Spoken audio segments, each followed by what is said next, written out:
Hyderabad central university school of medical సైన్సెస్లో డీన్గా చేస్తున్న professor doctor Vemuganti Geetha vision science and రీసెర్చ్లో గోల్డ్ ఫెలో అవార్డు అందుకున్నారు.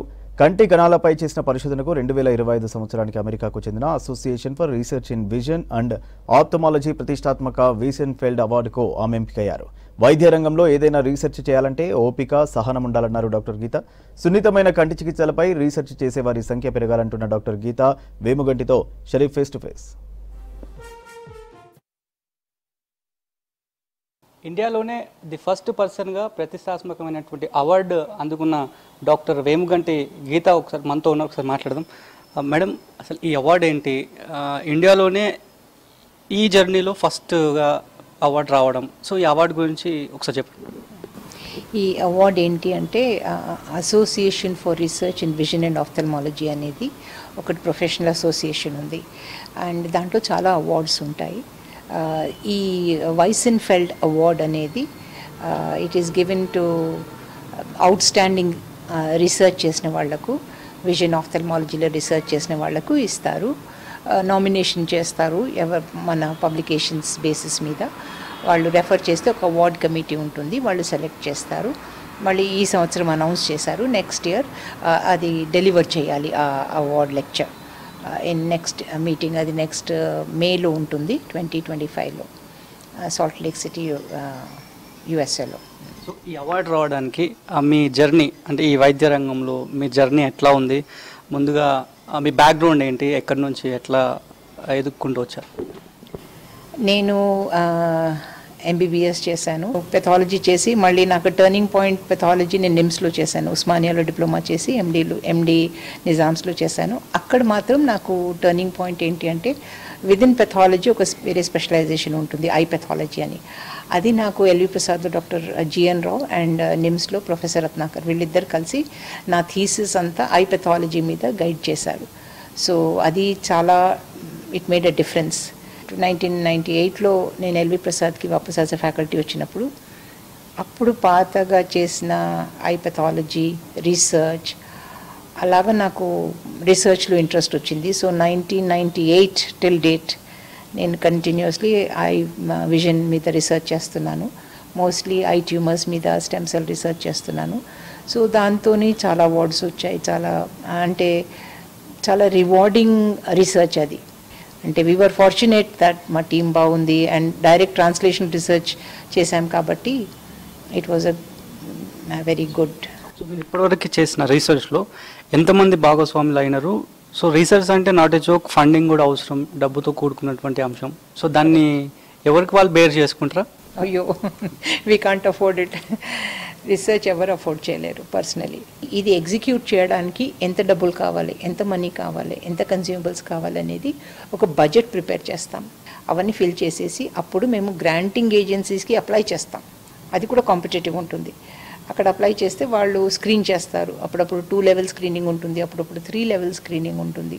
సో వాళ్ళంతా చేసిన తర్వాత మా ప్రాజెక్ట్ అయిన తర్వాత అప్పుడు మాకు దే శాంక్షన్ అస్ బడ్జెట్. ఎంత ఖర్చు అవుతుంది మేడం? ఓన్లీ అంటే maximum probably there is no maximum limit అండి. సో ప్రాజెక్ట్స్ ఎలా ఉంటాయి అని అంటే my first projects was maybe about 10 lakhs. ఇప్పుడు the highest was about 5 to 6 crores. ఈ రీసెర్చ్ చేస్తూనే ఇంకా మీరు ఏమైనా చేస్తున్నారా, లేదంటే ప్రాక్టీస్ కానీ లేదంటే?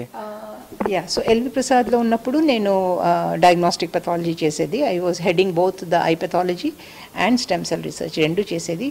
నాకు 2010లో యూనివర్సిటీ ఆఫ్ హైదరాబాద్లో ఇన్వైట్ చేశారు. ఇక్కడికి వచ్చినప్పటి నుంచి నేను I been in the administrative as a dean for many years. So ఇక్కడ అడ్మినిస్ట్రేటివ్ రోల్ ఉంది, టీచింగ్ రోల్ ఉంది, ప్లస్ రీసెర్చ్.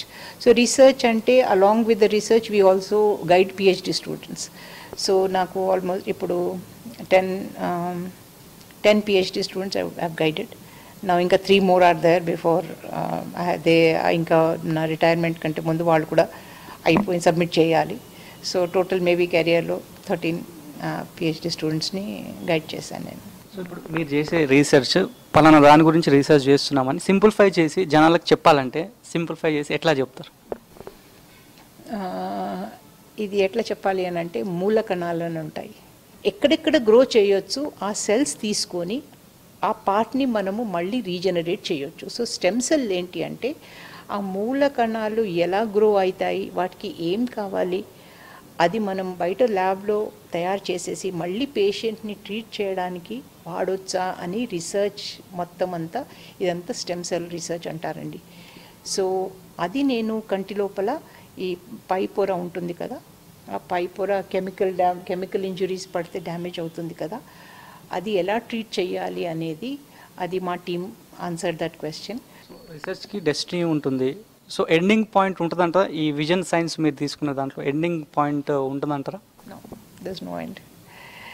ఇంకో క్వశ్చన్ వస్తుంది, అది ఆన్సర్ చేసిన తర్వాత దట్ బికమ్, సో ఒక research project, then it becomes practice pattern, clinical practice. అది మొత్తం పియర్ కమ్యూనిటీ అది స్క్రూటినైజ్ అయిపోయి అందరూ యాక్సెప్ట్ చేస్తే it becomes preferred practice pattern. So అది ఇంకా దాని గురించి దాంట్లో నావెల్టీ ఏముండదు. అప్పుడు ఇంకొక కొత్త క్వశ్చన్. సో ప్రాబ్లమ్స్ ఎన్ని ఉన్నాయంటే ఎంత రీసెర్చ్ చేసినా సరిపోదు. చాలా వరకు ఆఫ్థమాలజీలో చాలా హాస్పిటల్స్ ఉన్నాయి, అంటే మా దగ్గర ఈ స్పెషాలిటీ ఉంటుంది, ఆ స్పెషాలిటీ ఉంటుంది అని చెప్తున్నారు.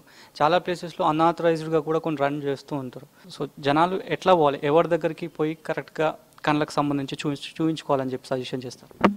సో జనరల్గానైతే ophthalmologist will entirely look at the entire eye and give you the treatment. ఇంకోటి ఫాలోఅప్ చేస్తుండాలి, రెగ్యులర్గా ఫాలోఅప్ చేసి వాళ్ళు అది కనుక్కోవాలి. సపోజ్ కాంప్లికేటెడ్ ఉందనుకోండి, 2-3 డిఫరెంట్ స్పెషాలిటీస్ ఇష్యూస్ ఉన్నాయనుకోండి, అలాంటప్పుడు బెస్ట్ జస్ట్ క్యాట్రాక్ట్ ఎవరన్నా good surgeon also can treat. But when complications వచ్చినప్పుడు మాత్రం I always suggest that they go to a good institute. ఈ మధ్య మేడం చాలా మందిలో వింటున్నాం, అంటే కంటికి పొర వచ్చింది, ఆ పొర తీసేయాలంట, సర్జరీ చేయాలంట, అన్వాంటెడ్ గ్రోత్ అని చెప్తున్నారు. సో ఎందుకు మేడం ఈ ఇష్యూస్ ఎందుకు వస్తాయి? పొర అని అంటే ఒక ట్యూమర్ కూడా పొరలాగా రావచ్చు. ఐ ట్యూమర్స్ డెఫినెట్లీ పెరుగుతున్నాయి. ఓకే, మనకి కంటామినేషన్ వలన లేక పొల్యూషన్ వలన, యూవీ రేడియేషన్ వల్ల మనకు కంటి పై పొర మీద ట్యూమర్స్ చాలా పెరుగుతున్నాయి. అది ప్రాబబ్లీ ఎన్వైరన్మెంట్ పొల్యూషన్. సో అది మాత్రం మేము 17-18 ఇయర్స్ కూడా డయాగ్నోస్ చేసాం. చాలా చిన్న పిల్లలకు కూడా వస్తుంది. కంపేర్ టు వెస్ట్ మన దగ్గర తొందరగా వస్తాయి ట్యూమర్స్. Thank you. రైట్, ఇది తాను ఇప్పటివరకు తీసుకున్నటువంటి అవార్డ్స్తో కంపేర్ చేస్తే ఇది తనకి ది బెస్ట్గా అని చెప్పి ఆమె చెప్తున్నారు. ఆ తర్వాత ఆఫ్థమాలజీ అంటే కంటికి సంబంధించినటువంటి రీసెర్చ్ అనేది అది ఎండ్ ఉండదు, రీసెర్చ్ చేస్తూ ఉండాలి, క్వశ్చన్స్ అన్నీ కూడా ఎదురవుతూ ఉంటాయి. So at the same time జనాలు కూడా కంటికి సంబంధించినటువంటి చికిత్సల వ్యవహారంలో అత్యంత జాగ్రత్తగా తీసుకోవాలి. ఆథరైజ్డ్ ఇన్స్టిట్యూషన్స్లోనే ఎక్కువ సమస్యలు వస్తే కనుక అక్కడికే వెళ్ళి ట్రీట్మెంట్ తీసుకోవాలనేటువంటి అడ్వైజ్ని కూడా డాక్టర్ గీత గారు చెప్తున్నారు. వీడియో జర్నలిస్ట్ శ్యామ్తో కలిసి షరీఫ్, E6 న్యూస్, హైదరాబాద్.